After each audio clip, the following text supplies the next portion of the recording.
Well, hello. We are in a sun-dappled glen. I will tell you more about it in a moment, but I'm actually in a glen that is between Tangleha and East Mathers, not very far from St Cyrus. And I'll just show you what that rushing water is you can hear behind me. This waterfall you can see between the trees and these glorious rocks, that is Fenella. Now, Fenella has a story all of its own. And who is Fenella? Well, I'll tell you. Fenella was the daughter of the Mayor of the Mearns. Now, Mayor, I've told you before, means great sheriff, and it goes back into Pictish times. But we are talking about the late 10th century. The year 995 AD to be precise.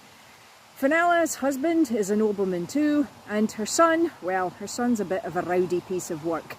And they all live in Kincardine Castle. Now today, Kincardine Castle is nothing but a heap of moss-covered stones in a wood that nobody remembers about. In fact, the borough of Kincardine is long, long gone.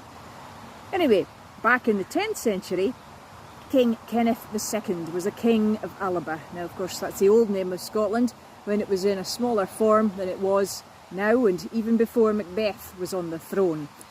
And the son of Fenella, he'd had a rowdy party in his grandfather's castle. And to say he'd made a mess, well, that was a bit of an understatement. The grandfather was furious, and so was Fenella. She was mortified that her son had caused her so much embarrassment. So, unfortunately, her father reported the grandson to the king, and Kenneth summoned the young man to come and see him, but he didn't. He fled, and he was caught south in Dunsinane. And rather than just give him a warning, Kenneth II was a bit suspicious of Fenella because she was friendly with his rivals. In those days, the crown did not pass from father to son, and indeed, since the days of Kenneth MacAlpin, it had been jumping back and forth between brother and uncle and cousin and all sorts. So when Kenneth II came to the throne, he already killed one of his rivals, and it benefited him that the previous king had died as well. But he had a cousin called Constantine and a nephew called Duff, and the two of them were basically scratching at his heels and would be quite happy to see the end of him. Now, Kenneth really should have been a bit more careful in his suspicions, because he made an example of Fenella's son. He had him executed. And of course, befitting the death of a noble, he was beheaded. Fenella was absolutely devastated. She there and then swore revenge and swore she would have Kenneth's death. Now, she kept that quiet, but she did go and speak to Constantine and his nephew Duff.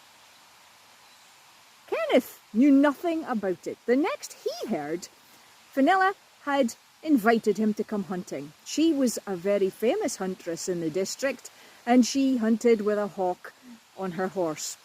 And of course there were some fine white stags in this district in those days, so Kenneth accepted her invitation. Fenella noticed that Kenneth was pretty tired. He wasn't used to going riding because, of course, he had all his kingly duties. So she said, "Sire, come to my house. I have a fine feast for you, and I also have a gift. Take it as a gift of a very penitent and loyal subject, so you can forgive me for what my son has done." Well, Kenneth agreed that he would do that, and so he followed her. He got off his horse. The groomsmen at the Kincardine Castle took the horse away, and Kenneth took off his armour and followed Lady Fenella through the house. And she took him to a very small, strange, out-of-the-way room. And she said, "Please, go on, my king." And before him was a complete marvel, something he'd never seen before. A statue of a boy, completely, absolutely anatomically correct. And this golden boy had a jewelled apple in his hand. It was made of rubies and emeralds for the leaves. And Fenella said, "Do you like it, sire?" "Yes, it's a fantastical thing. Where did you get it?"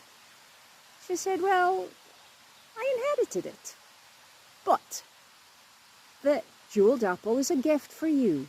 And if you pick it up out of the statue's hand, then you will see another marvel."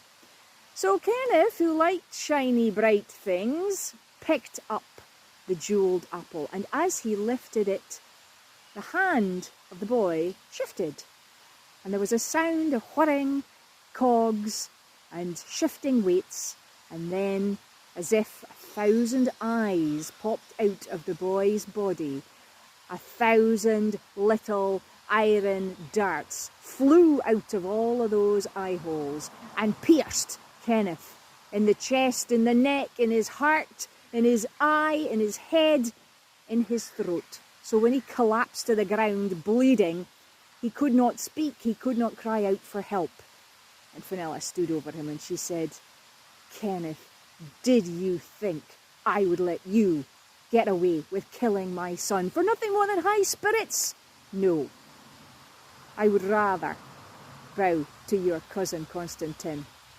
This is the end for you." She stepped back and she laughed.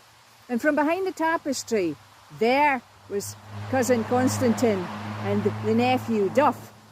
And they stood also laughing over their dying relative. And they made sure he would die and smothered him. They pulled the tapestry down and wrapped his body in it. Fenella said, "Take him, do what you will." And so Fenella wondered how long it would be before Kenneth's son Malcolm came after her. And it wasn't that long, because Malcolm had worried about where his father had disappeared to and followed the hunting party. And they said, "Oh, your father's gone away to have a feast with Fenella."